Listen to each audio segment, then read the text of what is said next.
The assassination of President John F. Kennedy is the greatest murder mystery in American history. That's Rob Reiner. Rob called me, Soledad O'Brien, and asked me what I knew about this crime. We'll ask who had the motive to assassinate a sitting president. Then we'll pull the curtain back on the cover-up. The American people need to know the truth. Listen to Who Killed JFK on the iHeartRadio app, Apple Podcasts, or wherever you get your podcasts. I'm Curtis 50 Cent Jackson. And I'm Charlie Webster. The podcast Surviving El Chapo, the twins who brought down a drug lord, returns for a second season and picks right back up with Pete and Jay Flores taking their first steps on U.S. soil after turning themselves in to the U.S. government. When the plane landed, I think it was the first time I ever felt like, why are we doing this? Hear details from their 14-year prison sentence and what it was like to go head-to-head against El Chapo in court. It was so ugly to be in that courtroom. I'm sick to my stomach. Surviving El Chapo. Listen to Season 2 on iHeartRadio app, Apple Podcasts, or wherever you get podcasts. I'm Grace Campbell, and on my new podcast, 28 Dates Later, I'm changing the narrative on how we find love. Join me on a wild adventure as I go on blind dates, only picking people who are the total opposite of my type. And after going on 28 of these dates in 2 months, will I find that special someone? It's time to find out. Listen to 28 Dates Later with me, Grace Campbell, on the iHeartRadio app, Apple Podcasts, or wherever you get your podcasts. There's so much news happening around the world that we're somehow supposed to stay on top of. That's why we launched The Big Take. It's a daily podcast from Bloomberg and iHeartRadio that turns down the volume a bit to give you some space to think. I'm Wes Kosova. Each weekday, I dig into one important story and talk about why it matters. Listen to The Big Take on the iHeartRadio app, Apple Podcasts, or wherever you listen. Today's show is pre-recorded. Y'all know what time it is. Y'all don't know, y'all better ask somebody. Hat on, suit on, looking like the Dapper Dawn, giving them all dressed like $1 million bucks, things in his cuffs. Y'all tell me who could it be but Steve Harvey? Oh yeah, everybody listening to me. Put your hands together for Steve Harvey. Put your hands together.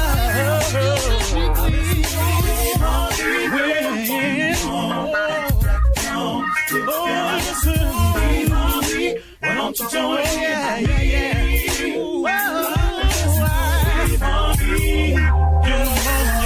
Better give me some eggs while I listen to Steve Harvey. Yeah, join me. Come with me, help me say. I'm so grateful. You gotta turn it on. Yeah, turn it on. Steve Harvey in the moment, y'all. Turn it up and get it on. Turn it up. Steve Harvey in the morning, y'all. Yeah. Turn your radio on. You gotta turn your radio on. Turn it on.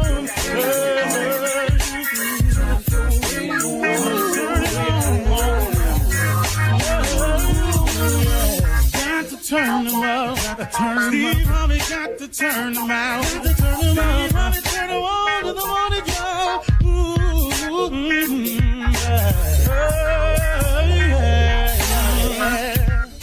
Come on, Steve. Come on. Do your thing, Big Daddy. I sure will.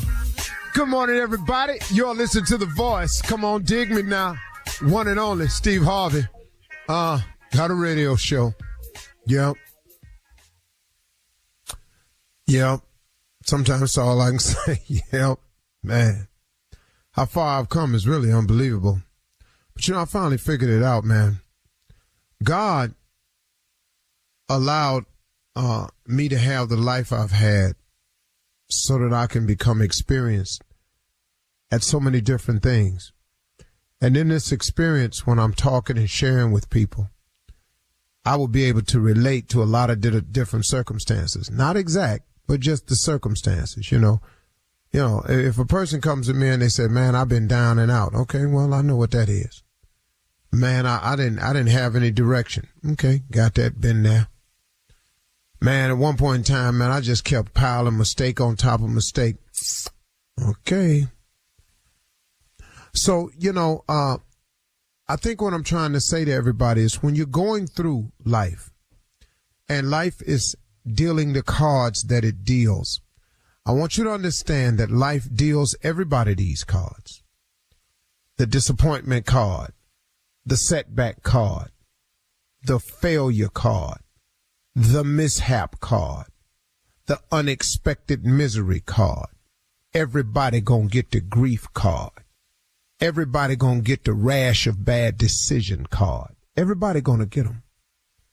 Understand that going in, that everybody is gonna get these cards. Is how you play them, though. You know, from time to time, one more time, it's how you play them. You know, from time to time when I'm watching TV, I love to watch the World Series of Poker.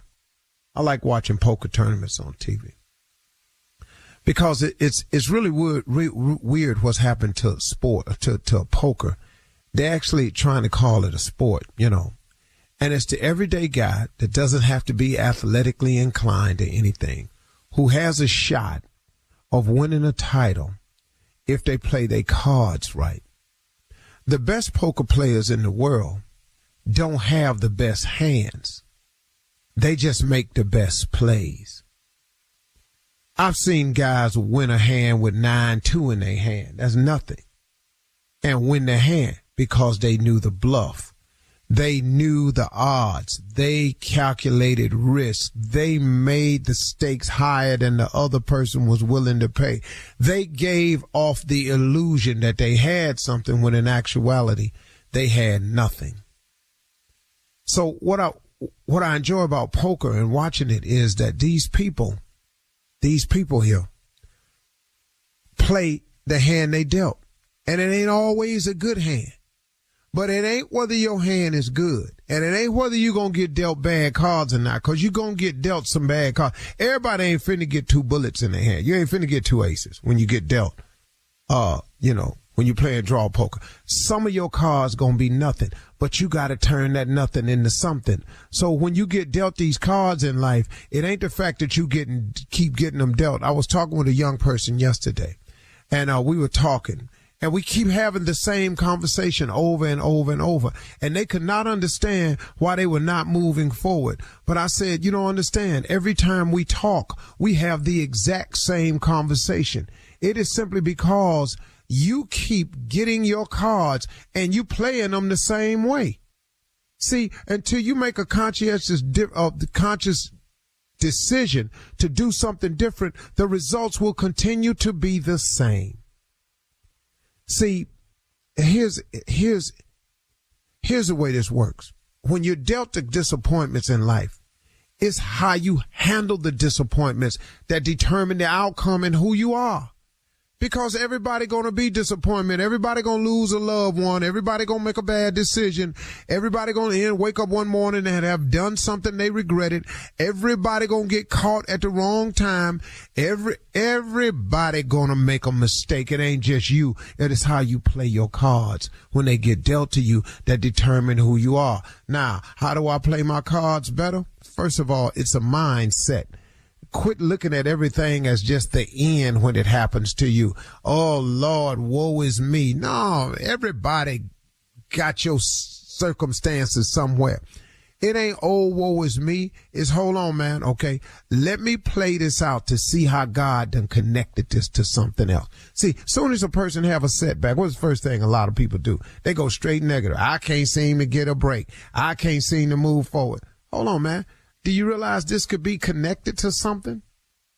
See, you got to understand, man, that this thing is all connected, that you're not having these mishaps and these spills and accidents and falls for no reason. It's so you can become experienced at them. So when he takes you to the next level, when it happens again, you'll have know-how and how to handle it. If you keep throwing yourself off the cliff every time something happens, you're just going to be a cliff diver. Man, stop tripping yourself out. I was talking to this young person. I kept saying, and you know what they tried to tell me? I'm trying to stay positive, but the people around here, they just killing that. Oh, I see. So when you learn something and you know something, you don't take ownership of it. You allow other people to come into what you know and believe and shake it loose from you. I don't care who you are, you're not doing me like that. Here's the deal. I have a gift that was given to me from God. That is the gift of comedy. That's what I've done. I've made the bulk of my living on that skill set right there. There are comedians who are supposedly friends of mine who I've worked with, who get around in huddles with one another, and they say, man, Steve really ain't funny. I don't see what they be laughing at. He ain't funny to me. He wasn't the funniest king to me. Excuse me. You're irrelevant in this conversation. Because irregardless as to how you feel about me, there are people think that I'm knocked down, keel over funny. But more importantly, I own the gift that God gave to me. I take ownership of his blessing. Cause you don't think it's so. You ain't taking that from me. Stop letting people steal your joy. Stop letting people take what you're supposed to know. Look, I'm a kind person at heart. Man, you ain't nothing. Now you sitting there going, man, I guess I ain't. What you tripping for? You are a kind person. Own that. Take ownership of it. Stop letting things God has given you be taken away from others. The devil's a cold player, and he got cold players working for him, just shaking, just taking stuff from you. You know, I'm a hard worker. I really am intelligent. You stupid. Man, I thought I was a hard worker, man. They came in here and said I was stupid, man. I don't know what I'm doing wrong. What? Excuse me. You're a very bright person. Hey, y'all, take ownership. When God gives you something, blesses you with a gift, a talent, a skill set, a mindset, own it. Don't let people come in here and take it from you, man. Okay, I probably shouldn't have went there. You're listening to the Steve Harvey Morning Show. The assassination of President John F. Kennedy is the greatest murder mystery in American history. That's Rob Reiner. Rob called me, Soledad O'Brien, and asked me what I knew about this crime. I know 60 years later, new leads are still emerging. To me, an award-winning journalist, that's the making of an incredible story. And on this podcast, you're going to hear it told by one of America's greatest storytellers. We'll ask, who had the motive to assassinate a sitting president? My dad thought JFK screwed us at the Bay of Pigs, and then he screwed us after the Cuban Missile Crisis. We'll reveal why Lee Harvey Oswald isn't who they said he was. I was under the impression that Lee was being trained for a specific operation. Then we'll pull the curtain back on the cover-up. The American people need to know the truth. Listen to Who Killed JFK on the iHeartRadio app, Apple Podcasts, or wherever you get your podcasts. Ladies and gentlemen, it's about to go down. What you talking about, Steve? What I'm talking about every morning. The start of something grand. The start of something new. The start of something spectacular. You know what I'm talking about, because it's about to happen to you. Ladies and gentlemen, it is on and cracking. Here we are, the Steve Harvey Morning Show. Give it to me. Damn it, give it to me. All of it. Crazy. Woo! Thank you. Huh? Too kind. Boy, this is what I'm talking about. I can't stop them. I'm too much. They want me. What? Shut up. He said, shut up. Boy. They all own you. They own you. Back then, they ain't want me. But now, though. That's the only thing I miss about stand-up is walking out and walking off. Man. Wow. What does that feel like? I mean, how does it make you feel? It's the most incredible thing. Because as a stand-up, what can never replace stand-up, it is simply the purest form of adulation that you can get from a crowd. because it's only based on your ability to provide enjoyment for them. You're not pulling at their heartstrings. You're not taking them back down memory lane with their favorite song. You're not doing sing-alongs. Ain't no such thing as a joke-along. Come on, do this one with me, y'all. 2, 3 people walk in the bar. Come on, you know it. Everybody, come on. Black man, white man, Chinese man. Come on, y'all. Y'all know this is a joke-along. It's none of that. It is the purest form of adulation that you can get from a crowd.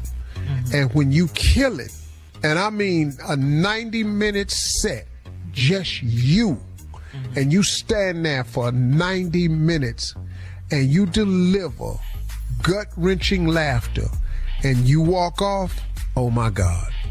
Wow. Oh my God, it is unbelievable.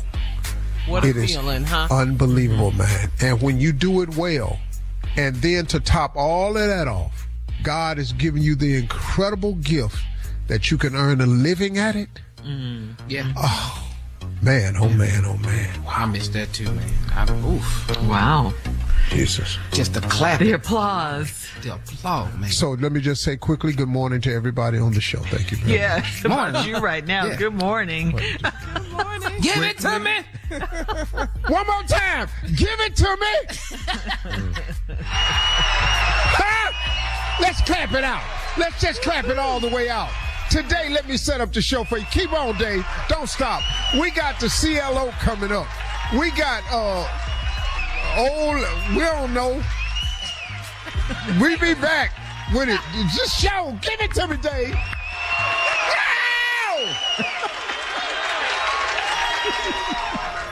You're listening to the Steve Harvey Morning Show. At the Salvation Army, love gives beyond situation and season. While lights are sparkling and temperatures are dropping, you can be the difference for a family in need right in your local community. Your donation puts presents under the tree today and food on the table all year long. By dialing pound 250 on your phone and saying the keyword, The Salvation Army, at the prompt. You'll have the opportunity to receive a one-time auto-dial text message from iHeartMedia that links to a donation form. Help a neighbor in need through the holidays and beyond. All right, it is time now to start your morning off with the nephew and run that prank back. What you got for us, Neff? This right here, Shirley, is Baby Chick. Baby Chick. Y'all ain't used to seeing nothing like that. Baby Chick. You don't know nothing about that. Let's go, cat dog. We're going to drop it on him. Baby Chick, let's go. Thank you for calling. I'm trying to reach Warren, the manager. Is he in? Hold for me 1 second, please. This is Warren. Thank you for calling. May I help you? Yeah, are you the manager there? Yes, sir. Your name Warren? Yes, sir. This is Warren. Okay, I need to actually file a lawsuit on y'all, and I'm actually calling you first to let you know that I'm getting ready to file a lawsuit on the whole grocery store for what did happen to me. Sir, let me get. Hold on a second, sir. Let me do this. Let me. What did you say your name was? My name is Evans. Evans is my name. So Evans is your last name. Let me write this down. And you came into my store. Did you have an accident in my store or something? I'm not exactly sure what you're calling about. I ain't had no accident. What happened was I came in there yesterday and I bought a bunch of groceries and I bought a carton of eggs. Right. Now when I got home, I was checking to make sure the eggs didn't break on the way home. When I got home, there was a baby chick inside the egg carton, man. One of the eggs had hatched and got my kids traumatized. Now, they don't even want to eat breakfast or nothing around here because there's a baby chick inside the carton of eggs. That don't make no sense, man. Sir, I don't mean to, so you tell me there was a chicken, a baby chicken, actual chicken in the egg? There was a baby chick inside the carton of eggs, man. Okay. It got my kids traumatized, man. Don't nobody want to eat nothing that got eggs if you just around here because... If you just calm down for 1 second. Listen. Put that chick down. What I told y'all, put that chicken down in there. Put it down. It might have rabies.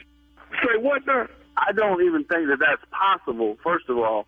If you had any idea how this thing comes from the farm to the store, they go over these eggs a countless number of times. And the temperature in the freezer, first of all, wouldn't even allow for a chicken to be alive. If you had a baby, I don't know how this one got past the system, okay? But what I do know is we got a baby chick over here running around because y'all store ain't doing what y'all supposed to do, man. And now my kids are traumatized behind this. When did you say you were in here, sir? I was in there yesterday. I bought the eggs yesterday, man. Down here at Elm Street? Yes, I bought them at the grocery store.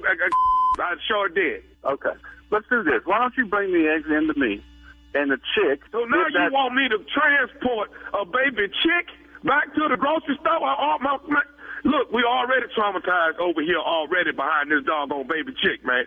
I'm not exactly sure what you were trying to pull here, but I don't think that, first of all, anyone with common sense would tell you that that's not possible. First of all, you can't have a baby chick living in a dozen eggs. There is no possible way that the temperature in my freezers are right above freezing. There's no chickens are a fragile creature in the first place. You can't have a little bird is not going to survive the transport from the farm to the factory to my store. I'm not sure what you're trying to do here. Hey, I'm not going to go back and forth with you. I'm not going to go back and forth with you. If you want to bring me a dozen eggs, bring the dozen eggs in. If you can catch the chick, catch the chick. Hey, man, you're supposed to be the manager. You're not supposed to talk to me like this. So I've been trying to tell you as politely as possible, if you want to bring in the 11 eggs and a chick, I will gladly refund your money, give you another carton of eggs, whatever you want to do. But I'm not going to sit here on this phone. I'm going to file a lawsuit because y'all done traumatized me and my kids. Sir, listen. All right, let's just bring this down. A lawsuit, sir, over a dozen eggs. A dozen eggs that got a baby chick in it, man. Sir, let me get your phone number and some information, and I will talk to my manager, and we will figure this thing out for you, because I just don't believe that this would be possible. I don't understand how you would have. Just leave him over there. Don't touch the chicken. I just don't believe that this could possibly be happening. So it's unbelievable to me to even get this phone call. Sir, I don't have time to go back and forth with you about how something happened. All I know is maybe it's a fluke accident, okay? But it happened. My kids are over here playing with a baby chick, and I'm traumatized. I don't even want to ever have breakfast ever again. And I'm going to make show I file a lawsuit on your show and your show. Me? I don't think that has anything to do with me. I didn't do anything except come into work today. You understand what I'm saying? If you want to file a lawsuit, okay, I'm going to file a lawsuit. I'm filing a lawsuit on the grocery store, and I'm filing a lawsuit on the manager, Warren, which is your for giving me a hard time about what I'm telling you that happened. You ain't even got a hard time out of me yet. You understand what I'm saying? You want a hard time, come down here with those eggs. I'm bringing the eggs down here, and I'm bringing that baby chick back down there too. I'm bringing all of it. Well, please, because I'd like to see it. How much did you pay for those eggs? I paid about $2. It ain't about how much I paid for the eggs. It's what you have traumatized me. Yeah, because I'm going to give you just that much back in the when you get here. Do you understand what I'm saying? I don't give a I got customers out here around legitimate people want my attention and not some jack on the telephone talking about some chicken and 11 eggs. Okay, well, let me tell you this, too. Do you have a guy that works at the checkout named Tyrant? Yes. Okay. Tyrant got me to prank phone call you. This is Nephew Tommy from the Steve Harvey Morning Show. Warren, your just got pranked. What? You kidding me? Hey. Man. Look. Man, I didn't even come up with chickens going through eggs, man. Man, I swear to God, I got people looking at me in this store like I'm crazy. Hey, Warren, I got to ask you, man, what is the baddest, and I mean the baddest, radio show in the land? Man, it's the Steve Harvey Morning Show. Your checkout guy, Tyrant, he got you, man. Yeah, I'm going to get him, too. I'm going to put him back in produce. I'm going to take him off the register. How about this? I get him stacking eggs. There you go. I'm done. All right, nephew. You are. Thank you. Coming up next, it is Ask the CLO. Our Chief Love Officer, Steve Harvey, is in the building right after this. You're listening to the Steve Harvey Morning Show. All right, guys, time now for Ask the CLO. Go to steveharveyfm.com to submit your question for our Chief Love Officer, Steve Harvey. Ready, CLO? One time. Here we go. This one is from Monet in Alabama. Monet says, I'm a 28-year-old professional female, and the love of my life is 29. We are living proof that opposites attract. He's got his GED, and he makes a great living as a construction worker. He cleans up nicely, and he is fine. There are two things that concern me. He uses street slang all the time, and I try not to correct him because it usually starts an argument. The other problem is that he's not open to try new things, so if we eat out, he gets chicken tenders or a burger. Are these big issues, or am I being shallow? You being real shallow. Shallow. Mm-hmm. You just said the love of your life, man of your dreams, opposites attract. He got a GED. This is his world. This how he talk. Now, he can get better, but when he go out, he go what's safe. See, let me tell you, so a lot of times people don't want to, they don't like to embarrass themselves by trying something, can't pronounce it, don't know what it is, ain't ever had it, might cost too much. So now, but where is it y'all going to? Everywhere y'all go, they got chicken tenders. You might, if chicken tenders ain't on the menu, you might can get him to try something else. So women oftentimes make their men better. Yes. So take him to different places and, say, just have him try some stuff on your plate. Let him get the chicken where he feels safe and comfortable, then let him try some stuff on your plate. You may have you probably got a great guy there, but you don't let a dude go because he talks slang. No, that's true. All right. Tammy in St. Louis says, I started a new job a month ago, and I work with a lot of women, so I knew there'd be drama. Yesterday on my way to lunch, my neighbor's fiance pulled up, and I waved at him as I walked by. One of my coworkers got in his car. They kissed and drove off. When I came back, the same coworker came to my office to tell me I better not tell my neighbor what I saw, or she would slap the urine out of me, let's say. I wanted to snatch her ponytail off, but I kept my cool. Going forward, how should I deal with her? Wow. What? There's nothing for you to do. It's absolutely nothing for you to do except say, listen to me. First of all, I'm not in your business. You do what you want to do. But secondly, you're not finna slap me. Ever. I want you to understand that. Ever. Yeah. Behind. Now, you don't worry about what I might say, but please do not think that I'm the person you're going to walk over here and slap, because I'm not. You can do whatever you want to do. I don't give a damn. Yeah, right. She's a bully. Come on, man. But you run your ass over here on me. Yeah. What is that? I'm going to whoop your ass, then tell her. You're going to really be mad. No, really. Mm-hmm. Wow, but she's all out at work with it, though. But you're going to do something wrong and then threaten somebody, man. Yes, right. Right. Yeah, you should be a little more discreet with your cheating. Mm-hmm. All right. Anonymous in Florida says, I'm a 30-year-old single female, and I work as a dental assistant for a prominent black dentist.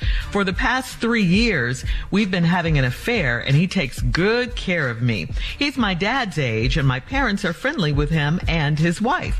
My parents have a big wedding anniversary dinner planned, and the dentist is coming with his wife.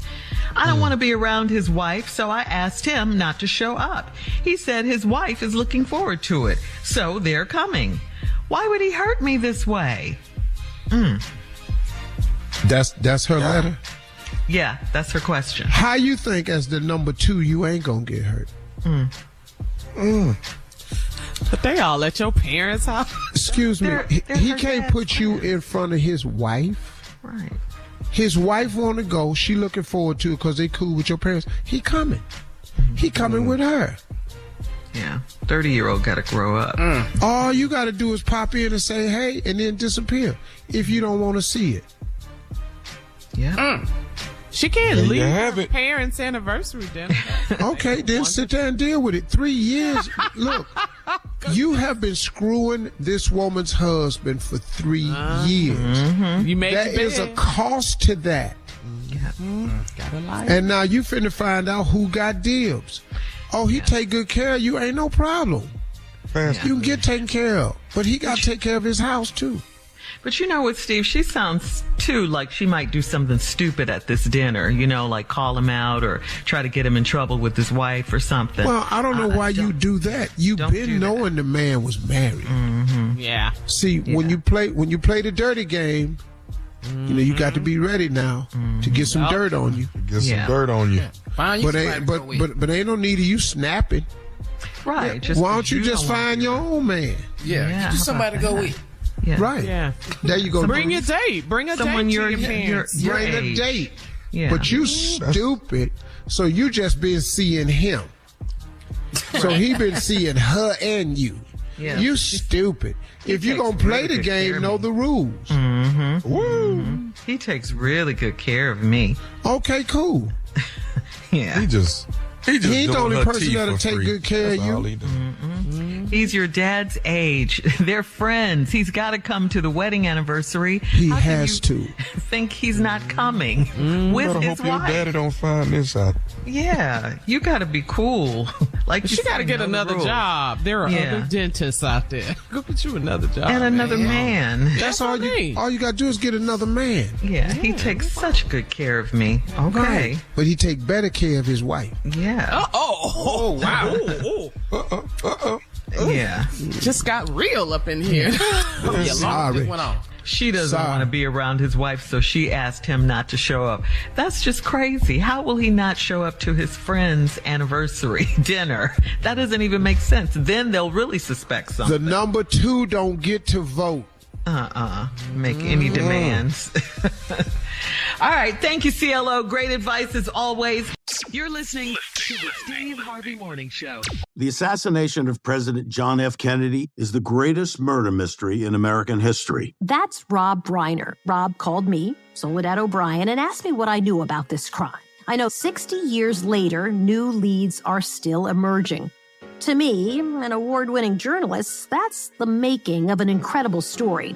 And on this podcast, you're going to hear it told by one of America's greatest storytellers. We'll ask, who had the motive to assassinate a sitting president? My dad thought JFK screwed us at the Bay of Pigs, and then he screwed us after the Cuban Missile Crisis. We'll reveal why Lee Harvey Oswald isn't who they said he was. I was under the impression that Lee was being trained for a specific operation. Then we'll pull the curtain back on the cover-up. The American people need to know the truth. Listen to Who Killed JFK on the iHeartRadio app, Apple Podcasts, or wherever you get your podcasts. Over the past 5 years, making my true crime podcast, Hell and Gone, I've received hundreds of messages from people all around the country asking for help with an unsolved murder that's affected them, their families, and their communities. We may have some information for you. I don't know if that helps any. Maybe they saw something and something happened. In past seasons of Hell and Gone, I've only been able to focus on one case. But I've launched a new show on the Hell and Gone feed, Hell and Gone Murder Line.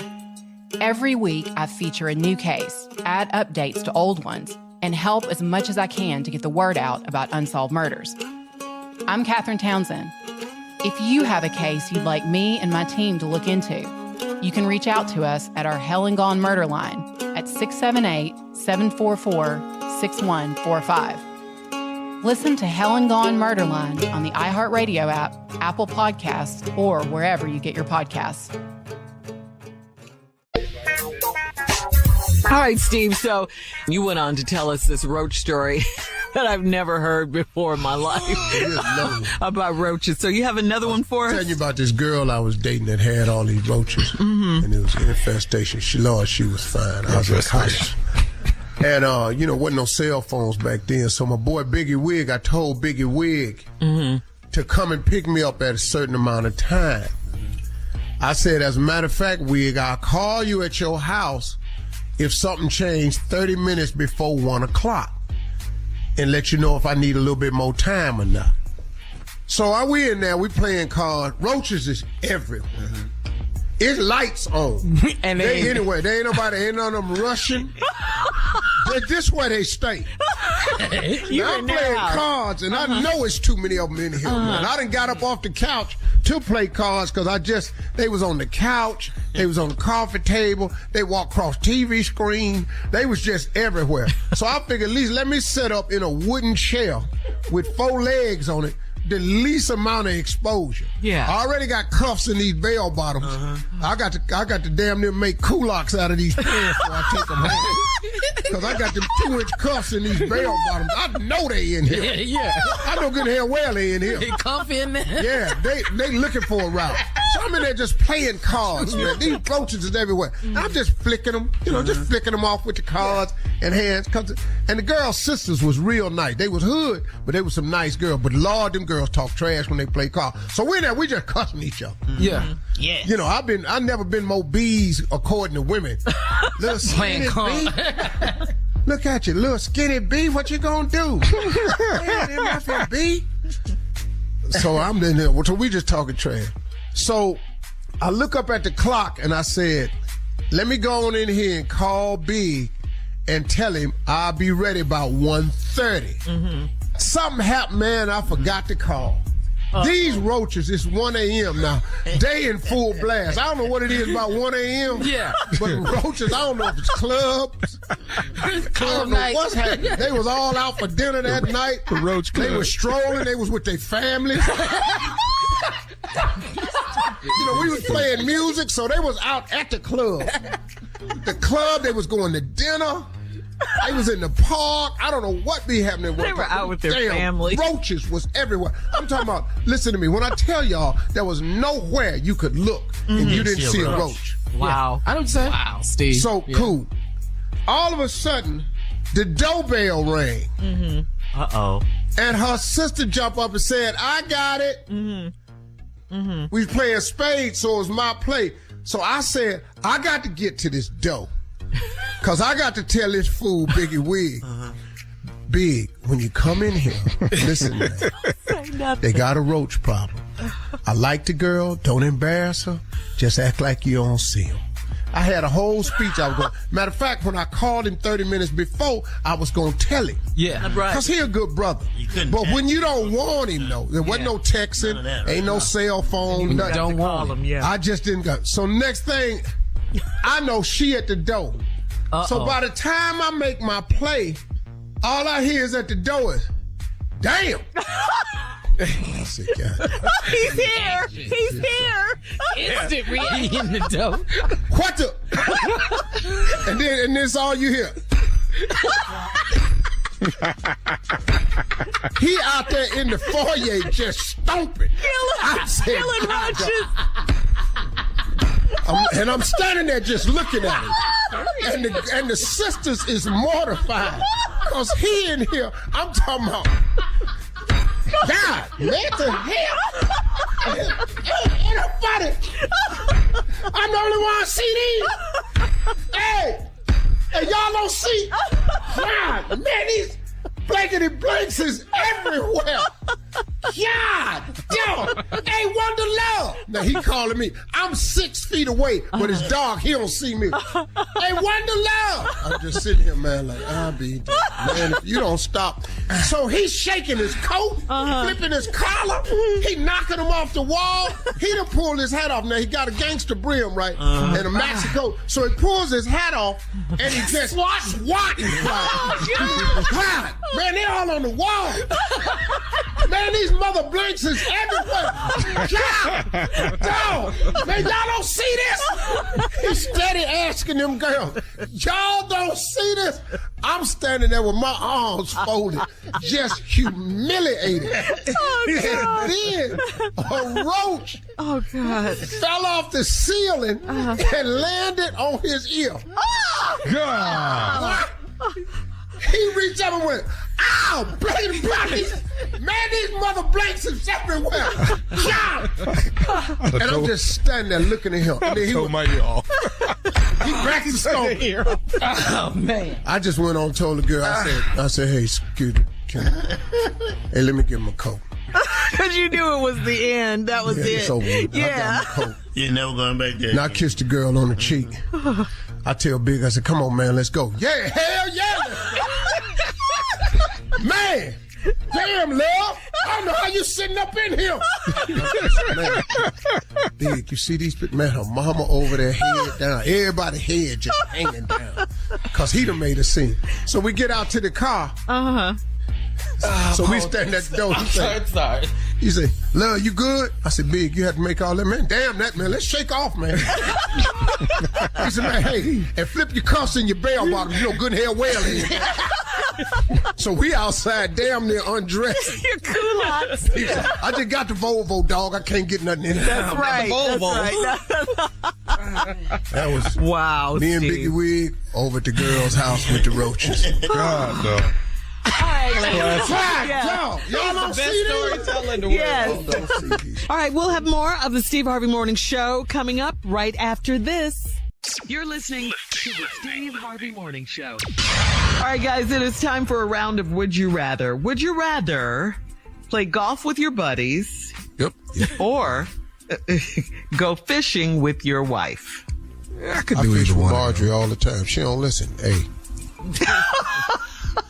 She don't listen. She already knows how to fish. Yeah. What she is don't she? listen. She can't fish good as me. She can catch fish, but she end up getting it off and all that. To my Steve, I can't get this one off. Use your pliers, baby. We're on Instagram. Go look at it. Look it up. I know. She caught a fish. I said, baby, use your pliers. Now, Steve, I can't get this out. Use your pliers, baby. I bought you pliers. I bought you pliers. I bought you some mesh gloves. All you got to do is get your pliers out. You be done with this. You finna kill a damn fish.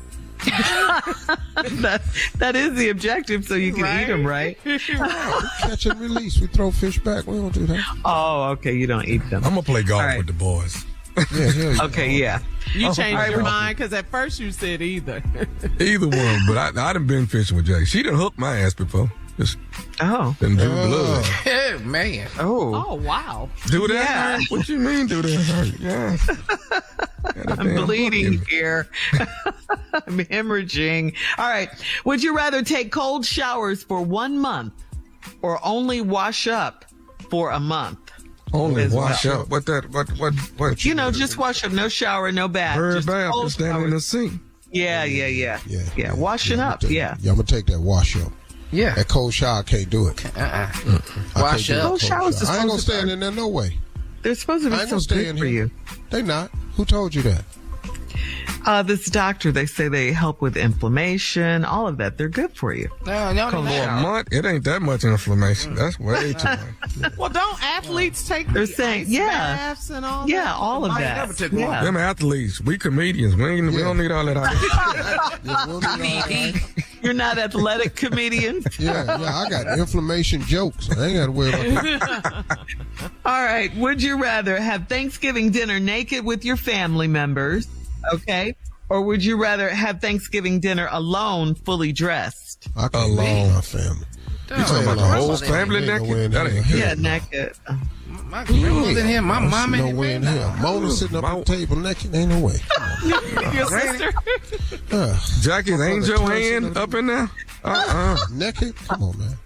Ooh, Lord. Yeah. Marjorie, mama sitting over there naked? No, we can't do this. Last one. Would you rather cry uncontrollably when you get aroused or not be able to talk at all when you get aroused? Which one? I do both of them. Yeah, either one. Either one. Bunch of crybabies on the show. Yeah. No, I'm B. I just want B. I don't want to cry. I do. You don't want to be able to talk. Quiet. Crying interrupts your breathing pattern. I need to keep my breathing right. No, just give me the not talking. What is Tommy crying for, though? All right. My face show gonna tell a lot, though. All right, we'll have more of the Steve Harvey Morning Show coming up right after this. You're listening to the Steve Harvey Morning Show. Well, if you need help this year with roasting a turkey for Thanksgiving dinner, Butterball has a solution for you. The 1-800-Butterball Turkey Talk line is open at your service with turkey experts that are ready to answer any questions you might have, including how to pick out a turkey to buy, how to cook it, and what to do with the leftovers. What is all that breathing for? They will also provide emotional support. We have 2 turkey experts on the show, me and Tommy. Calling that damn 1-800-4, eating that dry-ass piece of meat. Somebody calls in and wants to know how to make their turkey not dry. What do you say? Get your ass a Butterball electric turkey fryer and stop all the guesswork out of this mess. Butterball makes them. They are at Target. They are at Walmart. It's 4 minutes per pound. Yep. You cut that thing on $3.75. When the green light come on, they've got a big basket that'll hold up to a 19-pound turkey. You put that turkey in that basket. I inject mine so it'll be extra flavorful. Drop it down in there and close the lid. I inject Set that time before. Huh? Go ahead. I inject 2 days before. But go That's good. It marinates in there good. That's a good idea. I told you we had 2 turkey experts on this show. 2 days before. Do not drop your turkey in there if it is frozen. Thank you. Y'all still gonna be hungry. Yeah. Take it out in the morning and let it pretty much get room temp and then drop it right before it's dinner time. Right. How long does it take? You said 4 minutes per pound. 4 minutes per pound. Oh, I almost said 4 hours per pound. Okay. I should have written That's that. why everybody eat at your house. That's a dry-ass turkey. You done burned all the damn meat and flavor off your damn turkey. I know you said 4 something. I couldn't remember. 4 hours what per it pound. was. So you done fried your turkey for 39 hours. You got a jerky turkey. You pull you eating jerk turkey. Turkey. And who is these turkey professionals that's answering the phone? Who is that? Yeah. Well, I mean, they're from Butterball. They're from Butterball, 1-800-Butterball. Well, Butterball has the best, and fried turkey tastes way better. It tastes way better. It beats the oven by far. And it's hard to dry that turkey out because it seals it in with the crust on the chicken. It's just a better way to have turkey, y'all. I'm just telling you. You know, we've had it, but we do both ways every year. We do fried turkey and roasted. Everybody like fried turkey. Yep. Love fried turkey wins. Yeah, man, you don't want nobody in my family calling that line. It's gonna be, man, they get that electric fry. They be calling in there Butterball turkey talk line. Man, how y'all turn it on? Plug it up, sir. Click next call. All right. This is what we're gonna do. I'm the receptionist at the Butterball turkey line. Y'all call in with questions. Go ahead, go. All right. Hey, I got this 15-pound turkey, and now can I stuff the turkey and with some dressing and then fry it? Is that possible? Hell no. Click next question. Listen, how you doing? I'm John. I'm just calling to ask. Listen, if we can get the turkey, can we cut the turkey up and drop it in pieces? Is that what we do? Yes, you could do that, but didn't we tell you to just drop it in that hole? Read the instructions. That's what the basket is for. Drop it in whole. Next caller. What do I see? Yeah, Mr. Yeah, Mr. Butterball, let me ask you something. They got this little red thing on the turkey that pops, I guess. I don't know what this little red button is. But my little girl done pulled that off of there. Do I need that? Well, won't be no red ball popping on your turkey this year. Thank you for calling. Next caller. How do I season my turkey? What do I season it with? You said inject. See right there? That's why your ass don't need to be cooking. Next caller. Wow. How long do I defrost my turkey? How long? Excuse me? Till it's thawed. Till it's thawed. Damn. Coming up Next in 20 caller, minutes. please. Thank you, Turkey Talk Line. Coming up in 20 people minutes. ask these questions. They ain't got no time for no long-ass explanation. Thank you for calling Butterball. We'll have more of the Steve Harvey Morning Show coming up right after this. You're listening to the Steve Harvey Morning Show. Coming up at the top of the hour, right about 4 minutes after, it's my strawberry letter for today. Subject, Thanksgiving surprise. Whew, and wait till you hear this Thanksgiving surprise. We'll get into it after this. But right now, the nephew is here with today's prank phone call. What you got for us, Neff? Your wife is having a black baby. What? Yes, she is. Is she black? No, this didn't go right. I'm confused. Your wife is having a black baby. Oh, Lord. Get on board, man. Do you remember that scene in Life? When they were holding that baby. I'm that baby's pappy. I'll be his pappy. Jang-a-lang, jang-a-lang, jang-a-lang, jang-a-lang, jang-a-lang. Been locked up before. Ain't got no problem making no adjustments then. Doggone Bernie Mac. Bernie was classic. Yes, boy. he was. The way he talked. Here it is. Your wife having a black baby. Hello? Hello. I'm looking for a William. This Mr. How you doing? Listen, my name is Simmons. I was, I don't know how to, oh man. My wife and I evidently go to the same fertility specialist that you and your wife go to, Dr. Are you familiar with Dr.? I'm familiar with Dr., but that's supposed to be confidential. Yeah, I'm aware of that as well, sir.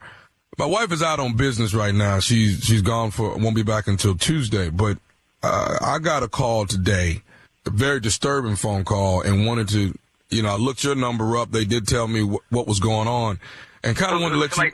Somebody told you my number? You got my number from somebody? No, I looked up your number. Here it is in that show. My wife and I, evidently, you and your wife have been going through the same type of problems of trying to get pregnant and so forth and so on. And from my understanding, your wife is what, 4 or 5 months pregnant? I'm not sure. Yeah, wait a minute. Yeah, my wife is exactly 5 months pregnant, but I'm still confused on how you're getting in touch with me and what this has to do with me. Well, I mean, all that stuff that we've gone through is totally confidential, and I'm kind of offended that you're calling me. I understand that. Well, what's happening is I got a phone call from the doctor's office today. It seems like there's been a huge mistake by the doctor's office. Evidently, your wife has been artificially inseminated with my seed, and I was... What? I mean, I'm just as disturbed as you are. You know what I mean? Because I mean, me and my wife are, my wife is 2 months pregnant, and finally. How could they do something like that? I mean, that doesn't make any sense. I mean, sir, I have no idea. All I know is that, I hate to use the expression, but I'm your wife's baby's daddy, and. No. Okay. Wait a minute. No. So mixed up. That doesn't happen. No way. Sir, I'm trying to make sure I bring the news to you and see if there's anything that we can do to. I mean, after being 5 months pregnant, it's kind of hard to rectify the problem. So okay, I don't want this to sound rude, and I don't want this to sound wrong. You said baby daddy. Are you black? Yeah. You're black, and my wife is gonna have a black baby. Well, yeah, your wife is gonna have a black baby, but what I want you to know is I'm not paying no child support. That's what you're about child support, and my wife is having some other black dude's kid. Are you crazy? No, I'm not. Are you out of your mind? No, I'm not out of my mind. I'm just saying I didn't lay down and conceive a child with your wife, so I'm making sure I'm not going to be paying no child support. Man, I'm not even worried about the child support. I'll pay the child support. I'm worried about some doctor making a huge mistake, and oh my God. Your wife is going to have a black baby. I can't believe that. This is unbelievable. It's unbelievable. And I can't believe you didn't call my house and give me the doctor should give me the. Well, don't you want it? It doesn't matter who gives you the news as long as you get the news. Now, what I want you to do is this. Please don't be giving the baby no white names and stuff. White names. I can't believe you're so. This is incredible. Incredible. Oh my gosh. Oh, calling me on Sunday, giving me the. I'm ready to go crazy. This is crazy. Okay, this is no reason to be violent, sir. You see what I'm saying? This already lets me. Reason to be violent. You're worried about me about paying child support and talking about your seed and your baby's daddy and all. Oh man, this is bringing the best out of me. I can promise you. Unbelievable, man. Let me ask you something, sir. Do you think you may need anger management? I mean, you're not gonna. You're not gonna beat my child, are you? Oh man. You know how to push man's buttons. I can promise you, man. That's crazy. No, I ain't gonna beat nobody's baby.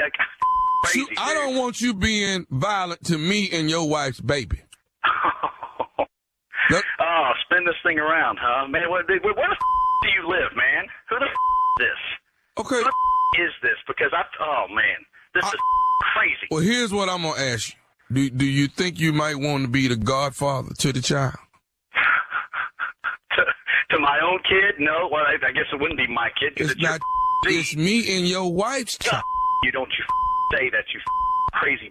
Don't you say that. Don't you say that. That drives me even thinking about something like that. It's don't me. You talk about something like that. But it's me and your wife's child. No, it ain't you and my wife. It was a mistake. So don't you even talk like that, you crazy. I'll tear a hole in your head. Don't you talk like that. Okay. You're going to tear a hole in whose head? In your head, you crazy. See that? This follow me up.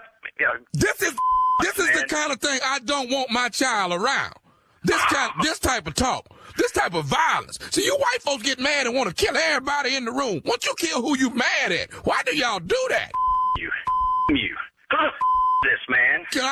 Can I say one more thing to you? Can I do that? I don't know if I can take any more news from you, man. I'm jumped to the phone. I got one more thing to say to you. This is Nephew Tommy from the Steve Harvey Morning Show. You just got pranked by your wife. Oh, my God.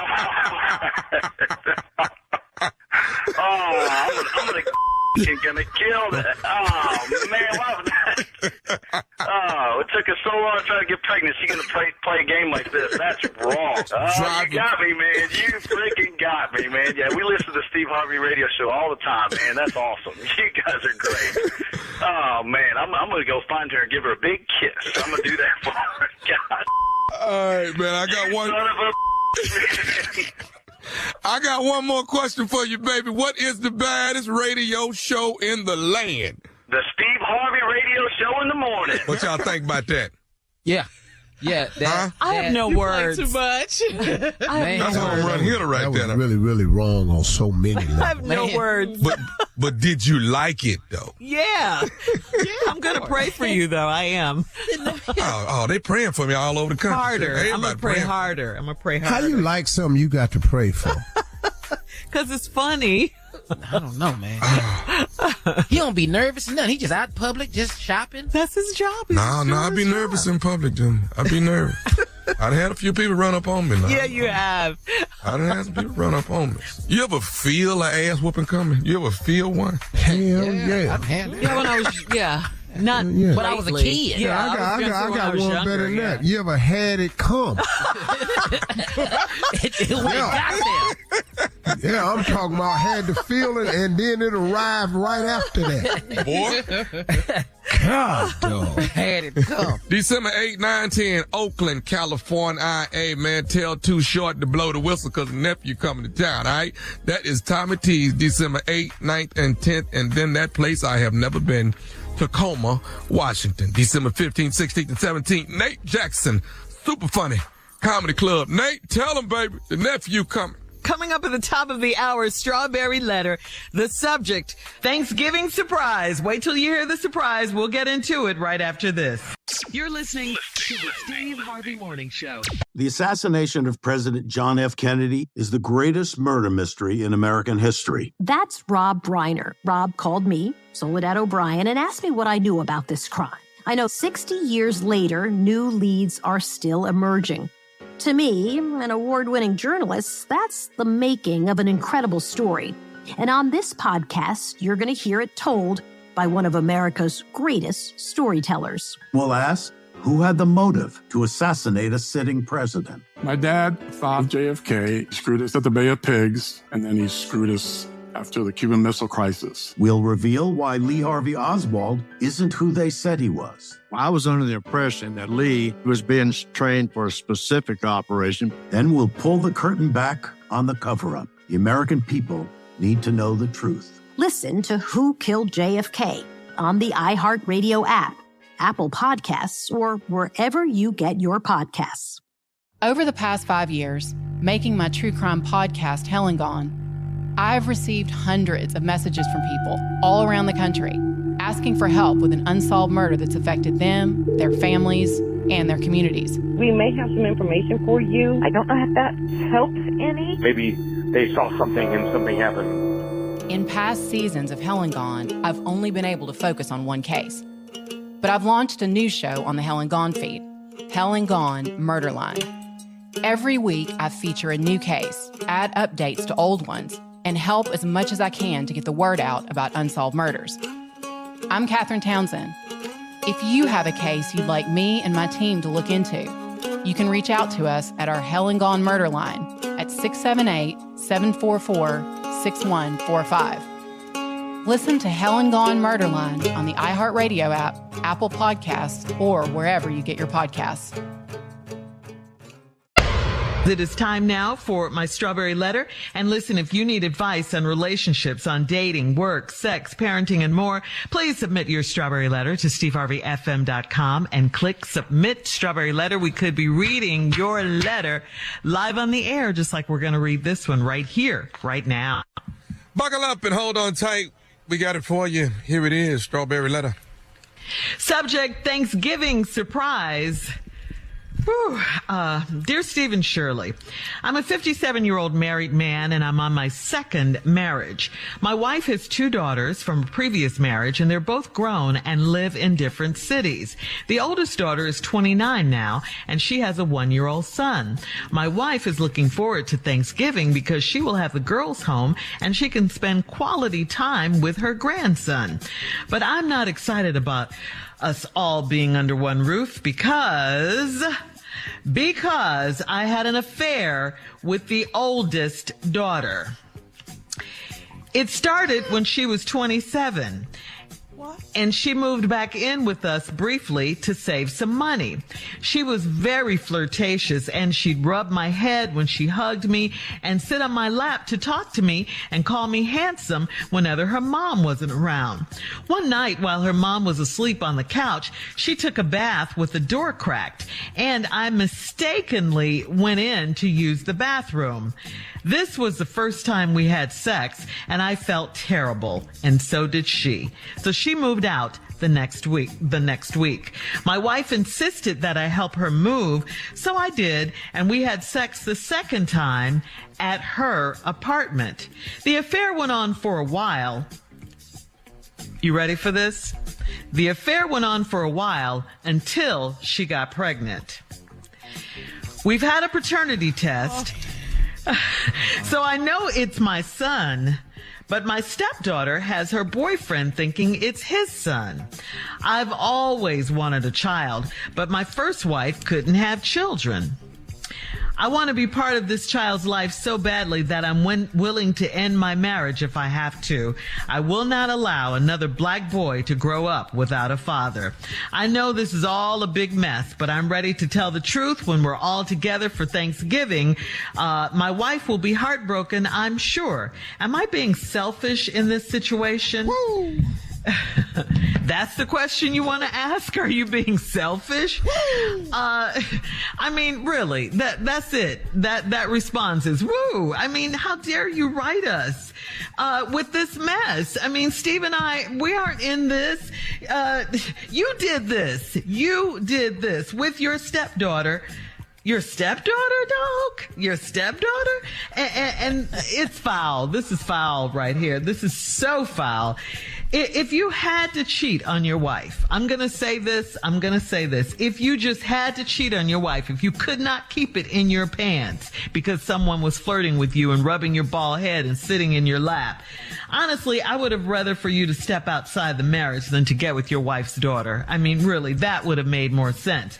Now you and your stepdaughter have a son together that she had to lie to her boyfriend about, and she has her boyfriend thinking the baby is his. This is so wrong on so many levels. I mean, just lie on top of lie on top of lie. I'm hurt for your wife. I'm hurt for her, and she doesn't even know what's going on yet. All because you couldn't stay away from her daughter?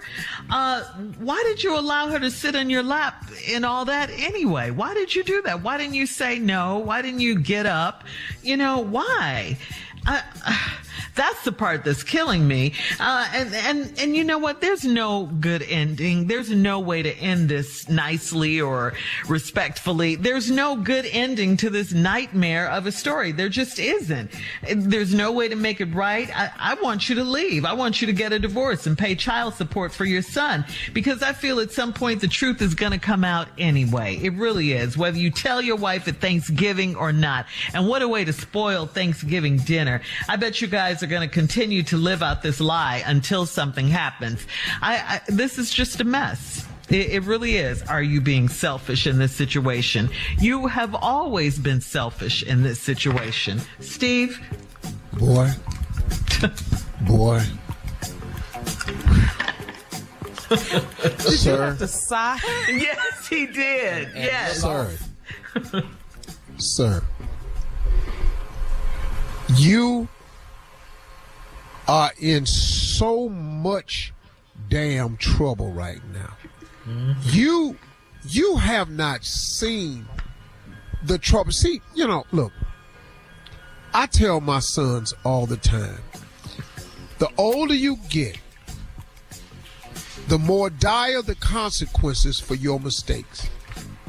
Because as you get older, you're supposed to get better at handling errors and situations to help you to avoid the big mistakes. You know what I mean?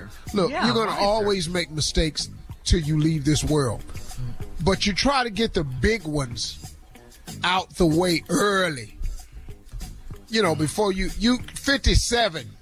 This ignorant. It's half 100 years you've been here. Over. Your stupid ass.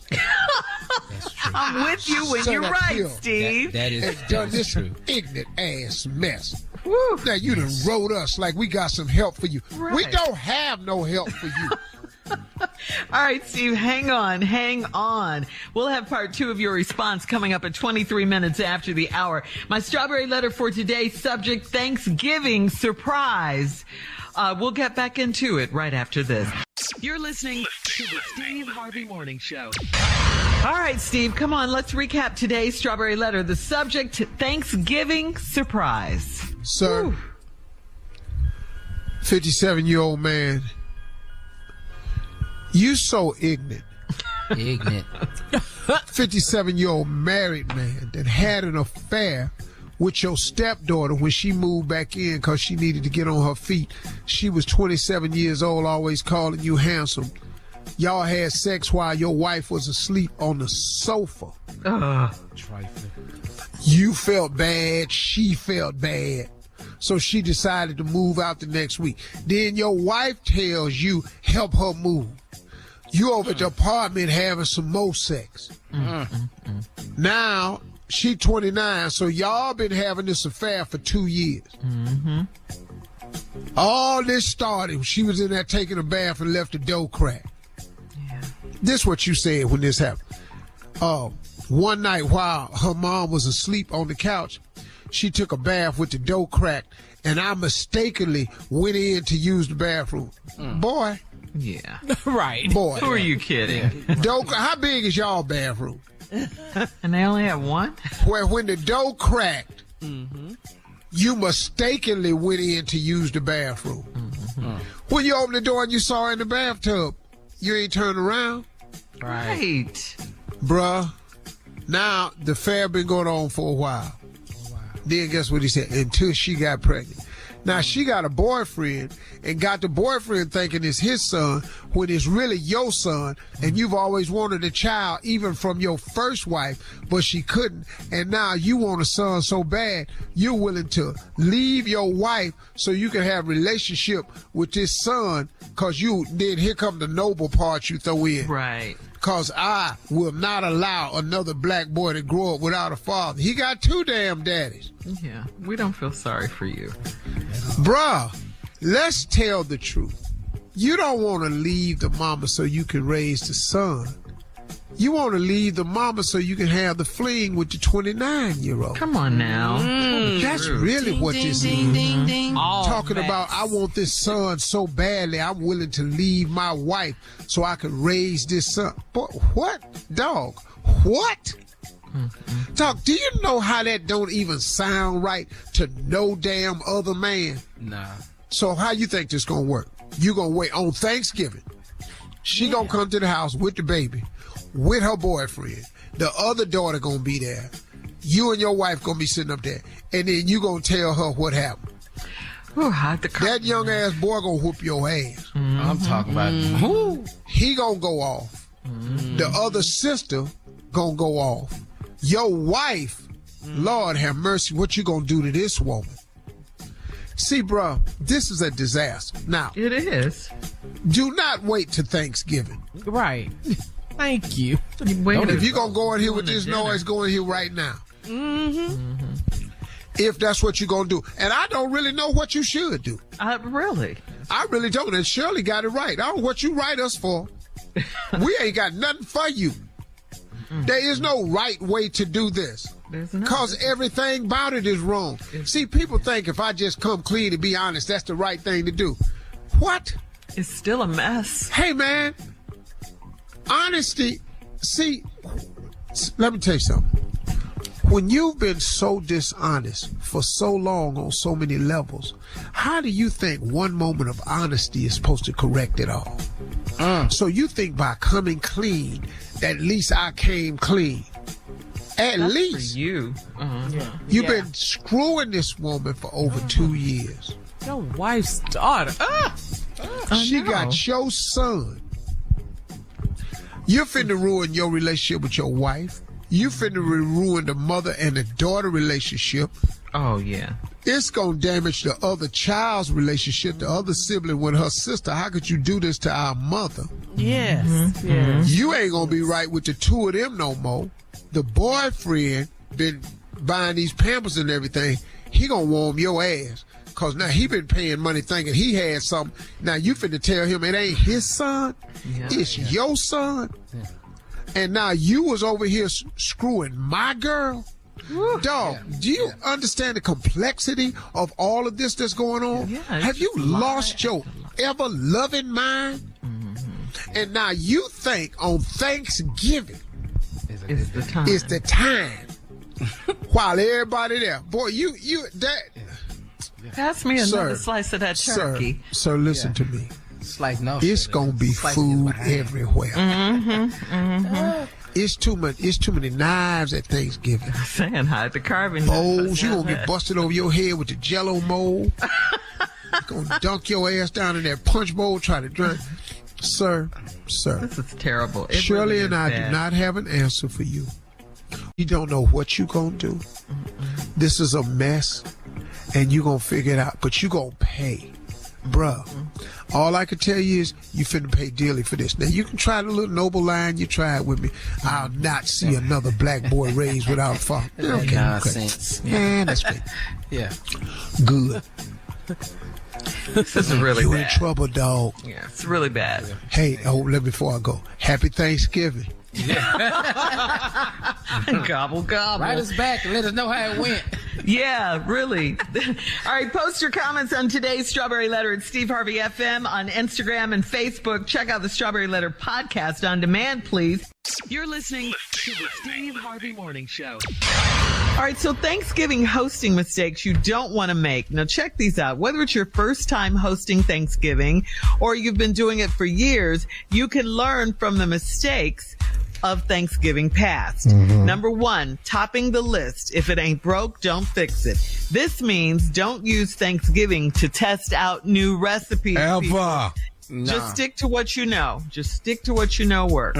All right. Yeah. Basic dressing, the mac and cheese, all of that. Go ahead and do your list so we can get to the real list, Shirley. Okay. Number 2, tell guests what to bring and be very specific. All right? If you tell them to bring whatever they like, you could end up with 25 bottles of wine, a gas station package of cheese and crackers. You never know what you're going to get. You just never know. So be specific when you tell guests that. Keep the kids entertained and mess free. All right. Okay. Make sure of that. No slime, no Legos, people walking, stepping on, hurting themselves. Those will end up everywhere. And the last one, only allow people who can really cook in the kitchen. First of all, Don't bring a damn thing. We don't need it. We don't need it. We got all this. We don't need it. Second of all, don't bring no containers, empty containers for you to take something back. You ain't taking nothing back because you ain't bring nothing. But you told us not to bring nothing. Well, Thirdly, None of your leftovers. You are only allowed one to-go plate, and when you put the foil on top of it, it must be level. No peaks, no valleys. Can't be no mountain and then you got it wrapped up. No. Okay. Yeah, here go another rule. You can't get a second plate till everybody ate. See, you running your ass back in there for. Carolyn Joyce and them ain't got here yet. Okay, here it is. This is how you know. When the first football game is over, your time here is over. What? You're putting them out? Yeah, that's it. One game. You one game. That's it. But it's 2 games on Thanksgiving. Yeah, I think it's 3. Games. But get your ass out of here. Here go another. Don't be in here cutting on this sweet potato pie till Big Mama say so. Just be in here cutting on pie. Big Mama ain't told nobody to cut the pie. She cutting the pie for. It ain't the pie cutting time. Angry Thanksgiving. That's true. And here one for the kids. Kids is easy. Sit y'all behind down. That's it. Get up. Just get up. We fixing the kids' plate. They don't fix their own plate. And they gonna eat all of it or we gonna whoop your ass. Go ahead, Steve. Well, stop making that raggedy ass Jello mold. Don't nobody want it. That's it. Damn Jello mold with the milk in it. Don't nobody want that. At all. Set it over there with the fruitcake. You're listening to the Steve Harvey Morning Show. The assassination of President John F. Kennedy is the greatest murder mystery in American history. That's Rob Reiner. Rob called me, Soledad O'Brien, and asked me what I knew about this crime. I know 60 years later, new leads are still emerging.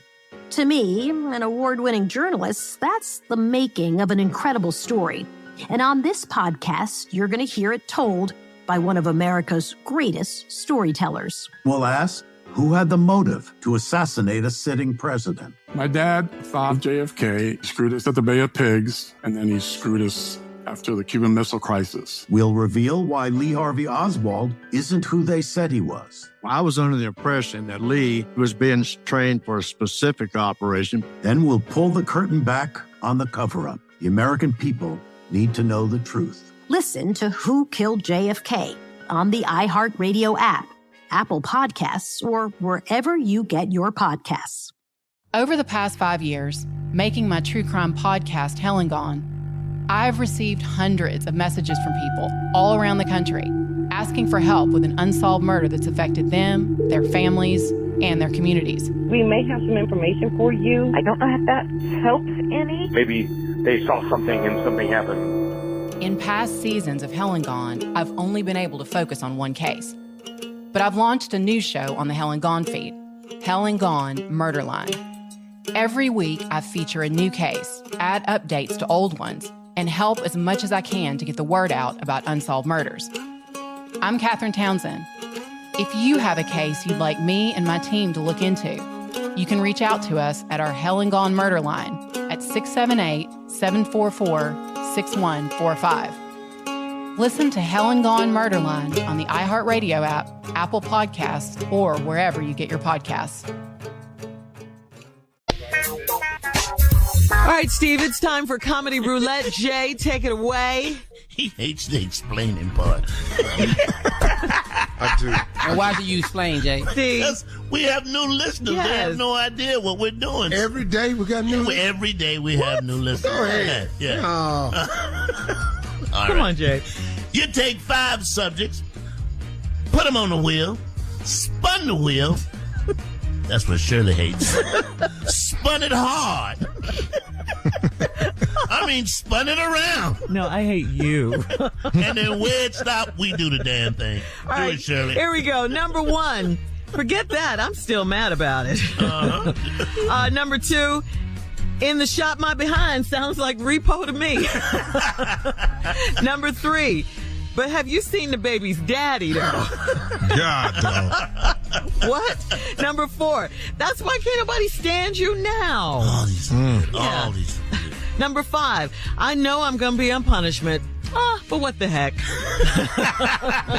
That's what the hell. Bennett. What? No, that is what the hell. Say it. Bennett. What the heck? You can't get on punishment for what the heck. Hey, number 5. I know I'm going to be on punishment, but what the heck? Let me tell you what's about to happen. Say what now? What is it? I know I'm going to be on punishment, but what the hell? Come on. Number 5. Here we go. Uh-huh. I know I'm going to be on punishment, but I'm eating that last piece of chicken that's waiting for Daddy. I'm eating it. I don't give a damn. He hungry, and I'm hungry now. He ain't going to be here till 6. I'm hungry right now. All right, do what you got to do, because I'm eating that. Okay, I tell you, I know I'm gonna be on punishment, but I'm gonna do this anyway. What the hell? I'm knocking my cousin out. I'm tired of taking my toys, and I can't get my toy back. I'm finna whoop his ass right here in my room. I don't even care. Yeah, I'll be on punishment, but I'm knocking him the hell out. All right, Tommy. Come on, I got one. I know I'm gonna be on punishment, but I'm sneaking this girl in my mama room no matter what. I'm gonna go and do it. I'm going to do it. Boy, that's the best bed in the house. What are you talking about? Ooh, man, it's going Everybody down in it. my mama bed. Boy. Yeah. I know I'm going to be on punishment because them street lights done came on, but Brenda's still sitting on her steps. I'm down here with Brenda. Damn, it beat my ass. Whatever. Brenda's still on her steps. I'm down here showing out. I'm not going home. I'm down here showing out. Not right now. Hell no. Standing down here, I'm talking about 3rd story. Yeah. Let me tell you how this going to go down. I know I'm going to be on punishment, but them new shoes cost me $20. My mama purse wide open. I'm getting that damn 20. I'm going in there. I'm going in there. Yo, mama? I'm getting it. Hell yeah. Yeah. I know I'm gonna be on punishment, but when we get to grandmama's house, I'm telling her how you beat me. Don't give a damn. I need some justice. I'm finna tell everything. I'm telling everything.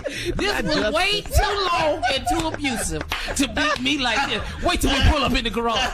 Wait till we pull up. Okay. Grandma. I got one for you. I know I'm going to be on punishment. But come 11:30 tonight, when my mom and daddy go to bed, I'm back in this Cadillac out the drive. I'm going to see Regina Pringle. Do you hear me, boy? Let's go. Let's go. I know I'm going to be on punishment. Because I'm supposed to have this car home by midnight. But we still kissing. Y'all still kissing? We still kissing. Hell in hell, I'm going to be there. Because we still kissing. We still hugged up. I'm touching stuff I ain't never done. You don't even understand. We kissing so hard right now. What time the car's supposed to be back? Midnight? Yeah. You're listening to the Steve Harvey Morning Show. All right, so here's a question for Tommy, Carla, and Junior. What in the world is going on in Houston? This made national news. 2 men were arrested last week in Harris County, Texas, for stealing 46 packs of oxtails. Oh, yeah. I saw that. Oxtails, guys, come on. These 2 thieves, you guys heard about it, right, Carla? The 2 thieves robbed 4 different grocery stores and stole close to $1,200 worth of oxtails. The duo was caught during a routine traffic stop when an officer noticed a large amount of unbagged meat on the back seat. They were arrested and charged with theft, aggregate, and their bail was set at $2,500 each. So, I don't condone it, but I understand. I mean, what do you understand? Because you love oxtails. The price of oxtails. Yeah. Sweet. They high. Oxtails are high right now. And I was going home and going buy some too. From these That's guys. why I'm mad. Just put the bag on the meat. We understand. And free them. There's some more people need to be in jail. Yes. Not them over there. Got time. We need to march for them. Let them out. I don't understand. What don't you Why understand? I'm risking my freedom for a pack of oxtail. I just don't understand that. All right. About $1,100. What? We'll have more of the Steve Harvey Morning Show coming up at 33 minutes after the hour. We will play a round of Would You Rather right after this. You're listening to the Steve Harvey Morning Show. All right, guys, it is time for a round of Would You Rather. Would you rather play golf with your buddies? Yep. Or go fishing with your wife? Yeah, I could do fish either with one. Marjorie all the time. She don't listen. Hey.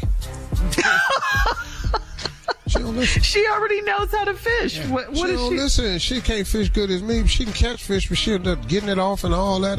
To my Steve, I can't get this one off. Use your pliers, baby. We're on Instagram. Go look at it. Look it up. I know. Just caught a fish. I said, baby, use your pliers. Steve, I can't get this out. Use your pliers, baby. I bought you pliers. I bought you pliers and I bought you some mesh gloves. All you got to do is get your pliers out. You be done with this. You finna kill a damn fish. that is the objective, so you can eat them, right? We catch and release. We throw fish back. We don't do that. Oh, okay. You don't eat them. I'm going to play golf with the boys. Yeah. Okay, yeah. You changed your mind because at first you said either. Either one, but I done been fishing with Jay. She done hooked my ass before. Just done do blood. Oh, man. Oh, wow. Do that hurt? What you mean do that hurt? Yes. I'm bleeding here. I'm hemorrhaging. All right. Would you rather take cold showers for 1 month or only wash up for a month? Only wash up. What? You know, just wash up. No shower, no bath. Bird just bath, cold just standing in the sink. Yeah. Washing up. Yeah. I'm going to take that wash up. Yeah. That cold shower, I can't do it.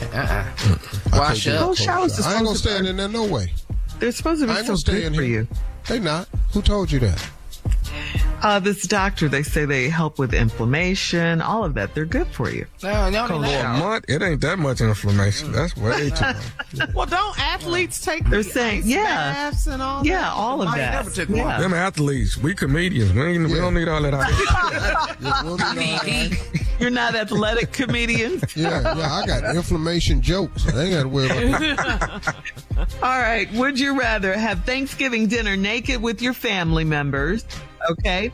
Or would you rather have Thanksgiving dinner alone, fully dressed? I can alone my family. You talking about the whole family naked? That ain't good. Yeah, naked.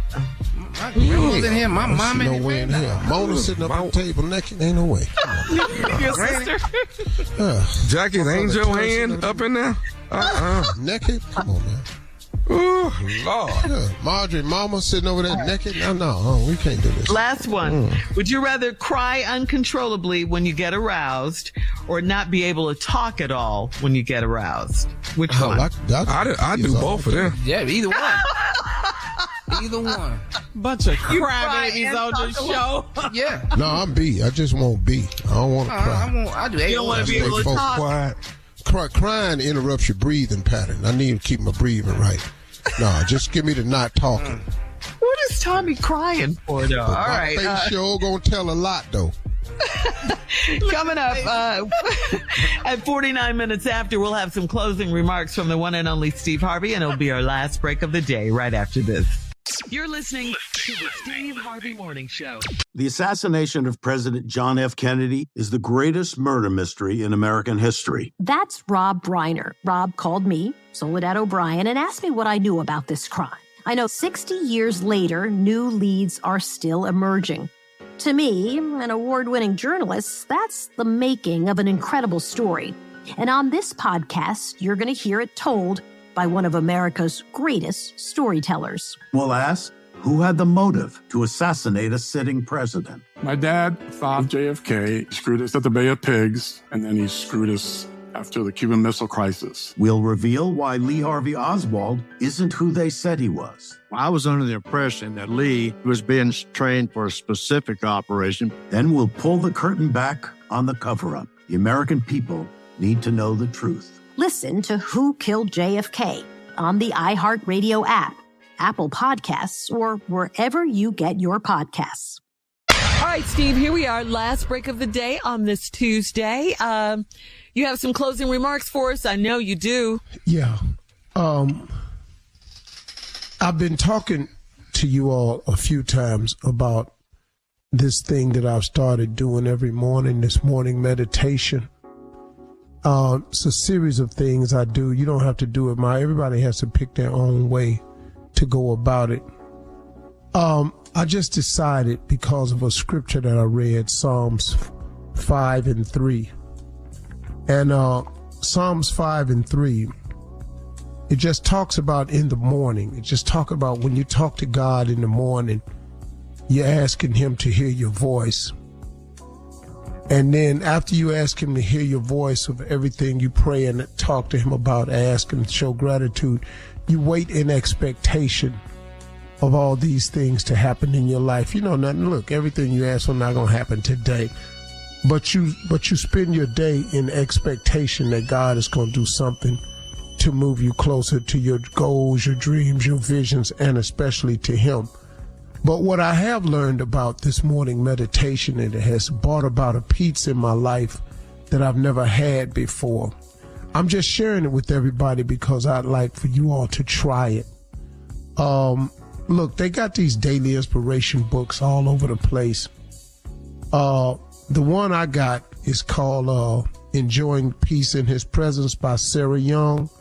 It's just a 365-day devotional. You can pick any one you want. You know how they have the little message of the day, and then they back it up with a couple of scriptures. And look, man, I'm not being religious with you at all because your faith doesn't matter to me. I'm just talking about a method, this morning meditation.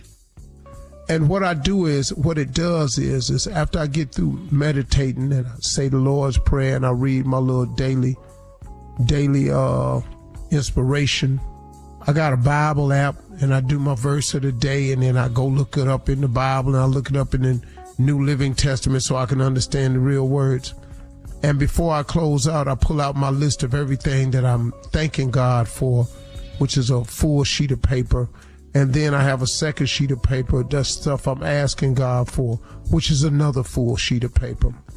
What I've learned in this meditation is that it has given me a peace that has transcended my intellect. And what I mean by that is what I've discovered was happening to me, and it might be happening to a lot of you, is when most of your mental energy goes into trying to figure everything out, which I can't tell you how much of my morning, I used to wake up in the morning and began to try to figure everything out. When you're trying to figure it out, the peace that God can really give you, you're not capable of receiving that because you're in the way with your mindset. See, you're so busy trying to figure it out that you don't leave room for God. And what God does, God kind of looks in your head and probably looking at all these thoughts spinning around and round and going nowhere and accomplishing nothing. And all the while, this peace that he has for me had been kind of hovering over my head, searching for a place to land.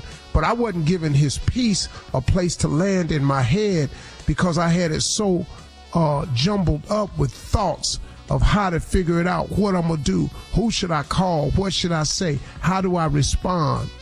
And for the past month, I've stopped doing that. All of a sudden, it just gave me an incredible peace that he had been trying to give to me for years.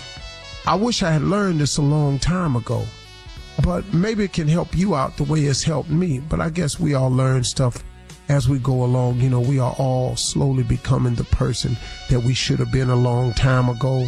I also learned of late that it takes your entire life to find out everything there is to find out about yourself. To be who you really are, it takes your entire life. This person that I've become has become a person more at peace. As all the controversy and things swirl around me, God has given me a real calmness in the eye of the hurricane. And we all can be the center of the hurricane if we just refuse to step out in the swirl that's around us. And it's all around us. It's relative to who you are. Some swirls appear bigger than other swirls because of the level you've reached in life. Some people, I might look over there and go, man, that ain't nothing. But in their world, it could be everything. It could be monumentous. So who am I? Because it's all relative as to where we are. You know, we all got our different crosses to bear. But the one thing I've learned about this morning meditation has given me a peace beyond my intellect. And it has caused me to just have a calmness that I haven't had in a long time. And I don't have to respond to everything, because everything that somebody's saying about you and everything that somebody's doing towards you that's meant for evil, that ain't your business. And don't make it yours. Don't even worry about it. Those people have no idea that God's ways are as high above the earth as the heavens. They have no idea.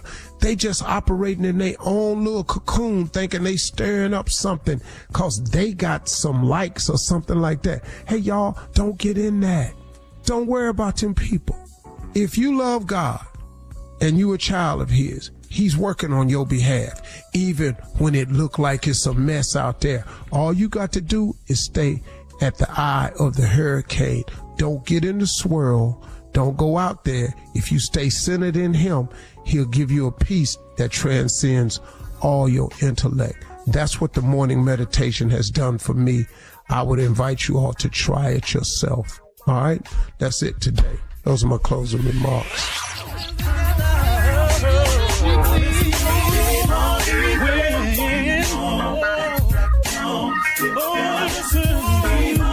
For all Steve Harvey contests, no purchase necessary, void where prohibited. Participants must be legal U.S. residents at least 18 years old unless otherwise stated. For complete contest rules, visit SteveHarveyFM.com. You're listening to the Steve Harvey Morning Show.